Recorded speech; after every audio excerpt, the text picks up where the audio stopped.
Hi, I wanted to make a video to talk about my experience with DIBOND so far, just because I thought that it's an area that doesn't have any real good YouTube videos in terms of how to actually prepare the surface and how it actually holds on to oil paint. And it's a type of substrate that is becoming more popular. A lot of professional artists are using what it is. It's an aluminum substrate, sort of pancaked aluminum. So you can see there's two pieces of aluminum with a like some sort of a polymer core there. Anyway, so you can get it. It's an industrial surface used for street signs and for promotional materials. And when it comes, it actually has a plastic coating on that you peel off and then reveal a white surface that I think is supposed to be ready for printing or ready for taking paint. But I wasn't sure how it would take oil paint, so I figured I would test it. I reached out to different people, including Mary Jane Ansell, to see how they prepare their surfaces, and she responded back, and so I sort of used that as a starting point. But basically, it's very smooth. It's an extremely fine tooth. When it comes, you can see it sort of reflecting the light. It's almost, it's like a satin gloss. So I think the idea is that you're supposed to rough it up. The question is how much. So I took some 320 grit wet dry sandpaper, and I sanded this side with 320, this with 200, and then this with 120. And you can see that the 120, even though I was doing a very light sanding on it, you can see that the 120 actually peels or takes some of the actual paint off, scratches it off, and it reveals the underlying aluminum here. And I've heard that's a problem because the aluminum then oxidizes, and then it won't actually adhere to the paint properly. So I think so. I did these tests here as just to sort of see how it would look and how it would feel. And I think right off the bat I can eliminate the 120. I don't think that you should be sanding this with 120. I think probably 320 or 220 is best. And then the question is, do you use just the natural surface, or do you actually put a gesso ground onto it? So I used a colored, or I made this gesso color just to give it some sort of a neutral tone.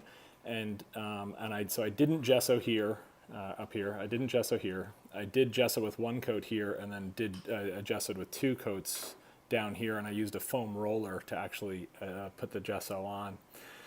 And I think the things that I can see so far, and this paint has been dry for about, I put it on a few months ago, so it's pretty dry. I think one of the things that you can see is that because there's extremely little tooth with the surface without any gesso on it, and because it's stark white, it really, the bristles of the brush really show through, and that's not something that I like. It sort of forces you to put more paint onto the surface than you want to, and any little brush stroke can peel off some of the paint when it's wet, and then not peel it off, but scrape it off, and then you'll see especially with the darker colors, you'll see the white come right through.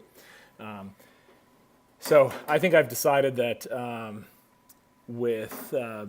I would either go with one or two layers of a colored gesso, just because of that fact that it has very little tooth, and it's gonna pull up the paint as you're doing it. And you can see here, this is with one coat of gesso, and you can see that even with one coat of gesso, the paint is, you can see the pattern of the white and dark white, see-through ground, and then the gesso.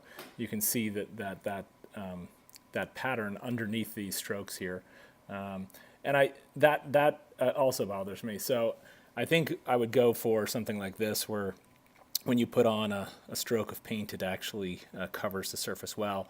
And you can see I use different levels of transparency, and you can see the gray behind this, but it's not distracting. And I think I just like the tooth of this. Let me see if I can show the tooth of this ground here with two layers and a foam brush. You can sort of see that here. And so there's a difference here. This part here was not sanded at all, and this part was sanded. Just based on the way that it's hard to show on video how this looks with the 320, I think my ultimate answer is I'm going to use a 320 wet dry sandpaper with a with 2 coats of a toned gesso, of a neutral toned gesso.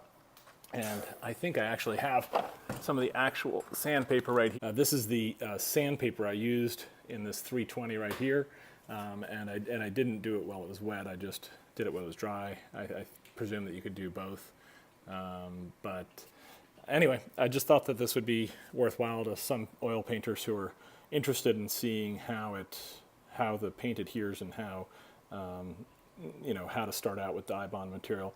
I haven't found a good retail source for it yet. I just contacted the manufacturer and they sent me these 2 sample panels. But I think there are other videos about how to cut DIBOND, how to prepare the edges and stuff like that. But no one had really done anything on actually the adherence of the oil paints. And let me just show you here, just so I can take like a